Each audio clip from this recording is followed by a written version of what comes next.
আমরা আমাদের প্রতিদিনের কাজে বিভিন্ন রকম প্রোডাক্ট ব্যবহার করি, যেমন প্লাস্টিক, সিলভার, আরো অনেক ধরনের। এই প্রোডাক্টগুলো কিভাবে ফ্যাক্টরিতে তৈরি হয় আজকের ভিডিওতে আমি আপনাদেরকে সেটাই দেখাবো। অনেক নলেজেবল একটা ভিডিও, পুরোপুরি ভিডিওটা দেখতে থাকুন। শুরুতেই দেখতে পাচ্ছেন এখানে একটা প্লাস্টিকের খণ্ড রয়েছে, যেটা একটা মেশিনের মধ্যে দিয়ে মাত্র কয়েক সেকেন্ডের মাধ্যমে সুন্দর একটা প্লাস্টিকের বোতল তৈরি হয়ে গেল।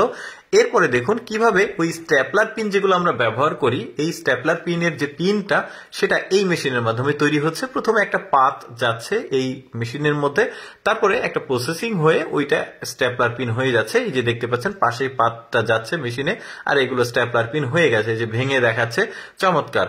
এরপরে দেখুন পেরেক কিভাবে তৈরি হয়। আমরা কিন্তু বিভিন্ন কাজে পেরেক ব্যবহার করি, লোহার পেরেক গুলো। এইটা দিয়ে কিন্তু এই মেশিন দিয়ে ওই পেরেকটাই তৈরি হচ্ছে। এই একটা দেখতে পাচ্ছেন লোহার একটা তার, এটাকে নির্দিষ্ট পরিমাণে কেটে এই যে পেরেক এখানে অটোমেটিক তৈরি হচ্ছে। আরো অনেক কিছু দেখাবো আপনাদেরকে, পুরোপুরি ভিডিওটা দেখতে থাকুন। এই যে দেখতে পাচ্ছেন আমরা যে ওয়ান টাইম গ্লাস গুলো ব্যবহার করি খাওয়ার জন্য, পানি খাওয়ার জন্য, সেগুলো দেখুন কত সুন্দরভাবে অটোমেটিক পদ্ধতিতে একসাথে অনেক প্রোডাকশন হচ্ছে এখানে। এরপরে দেখুন টাকা প্রসেসিং করা হয় কিভাবে। প্রথমে এই যে অপ্রয়োজনীয় যে সাদা অংশটা সেটা কেটে নেওয়া হচ্ছে সমান করে, তারপরে এটাকে বান্ডিল করা হবে, আলাদা আলাদা পৃথক করা হবে। যদিও এটা ডলার, টাকার মেশিন কিন্তু এই একই জিনিস, জাস্ট এক্সচেঞ্জটা আলাদা আর কি। টাকাটা এটা ডলার আর ওইটা টাকা, মেশিনগুলো সব সেম। এরপরে দেখুন পলিথিন কিভাবে তৈরি হয়। যে পলিথিনটা আসলে আমরা ওই জিনিসপত্র কেনার জন্য দেয়, ওইটা না, এটা হচ্ছে কোনো কিছু ঢেকে রাখার যে লম্বা পলিথিন, ওইটা। এই যে দেখতে পাচ্ছেন এই মেশিনের মধ্যে একটা লিকুইড দেওয়া আছে, ওই লিকুইডটা জমে এটা একটা পাতলা হয়ে যাচ্ছে, প্রলেপ হয়ে যাচ্ছে, তারপরে হাওয়া তৈরি হচ্ছে, হাওয়ার মাধ্যমে এটা কিন্তু আবার ওই যে পলিথিন হয়ে যাচ্ছে। ওই পাশে আবার পলিথিন গুলো গিয়ে একটা চাকাতে জড়ে যাচ্ছে। এই যে এরপরে দেখুন আমরা যে ওই লোহার বেড়াগুলো ব্যবহার করি, তো বিভিন্ন কাজে কিন্তু এগুলো ব্যবহার করি।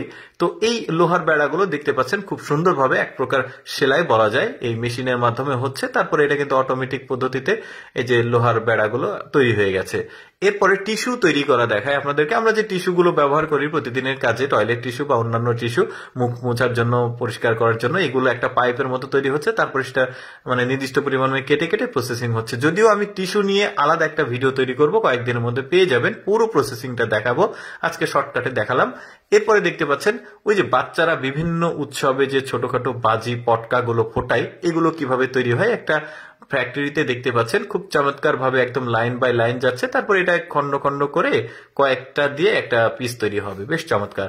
এরপরে দেখতে পাচ্ছেন স্টিকার কিভাবে লাগানো হয় বিভিন্ন প্রোডাক্টে। তো আমি জাস্ট আজকে বয়মের গুলো দেখাচ্ছি। এই যে খুব চমৎকার ভাবে কিন্তু স্টিকার গুলো করা হচ্ছে। এরপরে সাইজ অনুযায়ী বিভিন্ন প্রোডাক্ট দেখতে পাচ্ছেন এই ফ্যাক্টরিতে একটা রোবোটিক সিস্টেমে কিন্তু বিভিন্ন বাস্কেটে চলে যাচ্ছে, সাইজ অনুযায়ী, বেশ চমৎকার। তো এবারে দেখতে পাচ্ছেন এটাতে কিভাবে আসলে এই প্রোডাক্ট গুলো প্রবেশ করানো হচ্ছে বিভিন্ন আসলে প্যাকেটের মধ্যে। দারুণ। আমি সবসময় চেষ্টা করি আপনাদের সামনে এক্সেপশনাল ভিডিওগুলো উপস্থাপন করার। এরকম ভিডিও প্রতিদিন দেখতে আমাদের পেজটি ফলো রাখতে পারেন। ভিডিওটি কেমন লাগলো কমেন্ট করে জানাবেন।